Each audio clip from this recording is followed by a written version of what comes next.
Okay, hi guys. Tonight we're going to look at operations with repeating decimals. And we know that all repeating decimals are non-terminating and they can be written as fractions. So we're going to compare fractions and decimals today and do some operations with repeating decimals. So this uses what we learned from the past two notes. So let's go ahead and get started. Okay, again, I think this is not on your notes, so please write on there Unit 2-3. It should say Operations with Repeating Decimals video notes. That's on there already. So the first section in your notes talks about ordering the following from least to greatest. So we learned in the first notes this would be ascending order from smallest to largest. But the problem here is these are in two different forms. 0.3 is as a decimal, 0.325 is a decimal, and then 1/5 and 1/3 are in fraction form. So we need to put them either all in fractions or we need to put them all in decimals. And the easiest thing to do is to put them all in decimals because it's easier to compare decimals than it is fractions. So 0.30 is already a decimal, so I'm just going to write that over here, 0.3. Next we have 1/5. So remember to change a fraction to a decimal. Top dog gets the house. We divide 5 into 10 and we get 2. So 1/5 is the same as 0 and 2/10. 325 thousandths is already a decimal, so it's 0.325. And then 1/3 we know is a repeater, so if you don't remember how it repeats, I'm going to do it over here. Top dog gets the house, then 3. 0 goes into 10 3 times, that's 9. 0 goes into 10 3 times, so what we end up with is a repeater. So 1/3 as a repeater is 0.333, and it keeps on going. So this one is 0.3 repeating. So now we want to compare these decimals. We want to order them from least to greatest. And when we order them from least to greatest, we want to put them back in their original form. So every single number here has a 0. That's the same. That's not going to help us. So now we're going to look at this column here. Which one is the smallest? And the smallest is 0.2.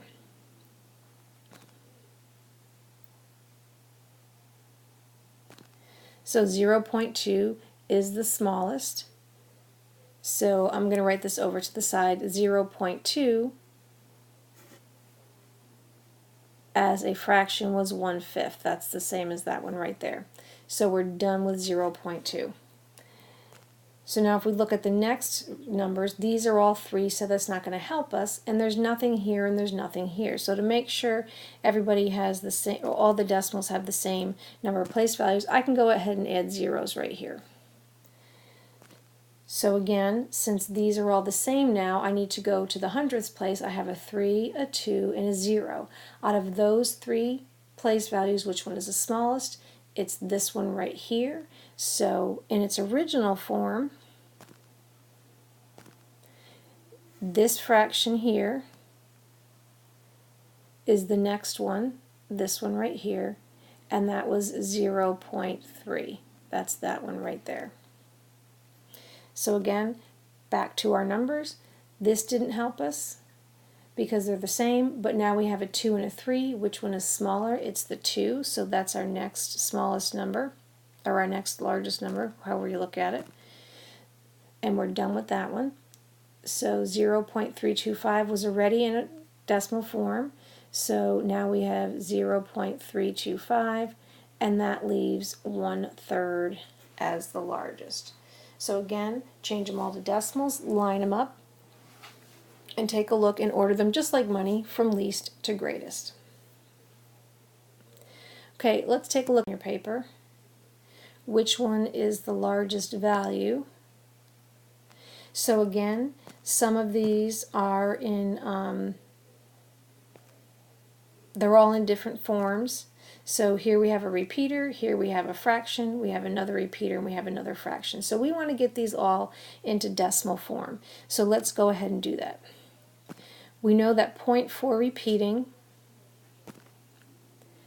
we know from the notes from the night before, 1 digit repeats, I take that back. Sorry, let's start again. We don't want it as a fraction, we want it as a decimal.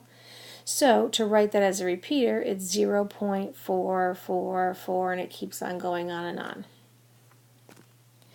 2/5 as a decimal, and again, we can divide 2.0 by 5. 5 goes into 24 times.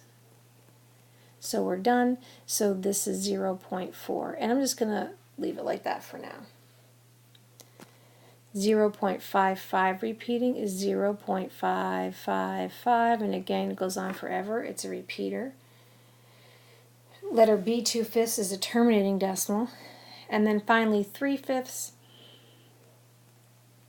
We're going to divide that out. 5 goes, there's a 0, 5 goes into 36 times, so 3/5 is 0.6. So if we look at this first decimal place, so we want to see which one is the largest. This is not going to tell us. We have a 0, a 0, a 0, and a 0. So then we have to look at the tenths place. And in the tenths place, we have a 4, a 4, a 5, and a 6. So from the tenths place, we can tell that 6 is the largest, which means that 3/5 is the largest value out of all of these. So our answer is 3/5. And again, we had to line them up by the decimal. One's place, they're all 0, so we can't tell. Then we look at the tenths place, and the largest number is 0.6, or in this case, it's 3/5. Okay, on to the last tools. Now we have operations with repeating decimals. So in this case, this first example, we're taking 0.2 repeating and multiplying it times 9 halves. Well, we can either change this to a fraction or change this to a decimal, but it's easier to change this to a fraction because this is a repeater, we don't want to have to deal with all those decimals. So if you remember from last night's notes, 0.2 repeating, the 2 repeats, it goes on top. One number repeats, so it's just 2 over 9. We need 1 9. The 9 halves is going to stay the same. And you can either cross cancel at this point, but we end up with 18 over 18 because 2 times 9 is 18 and 9 times 2 is 18, and we end up with 1. If you want to cross cancel, 2 divided by 2 is 1, 2 divided by 2 is 1, 9 divided by 9 is 1, and 9 divided by 9 is 1, and then we would still end up with 1 over 1, which gives us an answer of 1. So change them both into fraction form. If it's multiplication, it's easiest to change the repeater into a fraction, because hopefully we'll have some, compatible numbers here where numbers will cross cancel. So what happens if it's, in this case, addition? So again, we can either change this to a fraction or this to a decimal, and it will be much easier to change this to a fraction because this, we can tell from the 9 on the bottom, is going to be a repeater. So that's what we're going to go ahead and do. So 0.4 repeating as a fraction. One number repeats, so we need 1 9, and it's just the 4, and 4 9ths goes on top.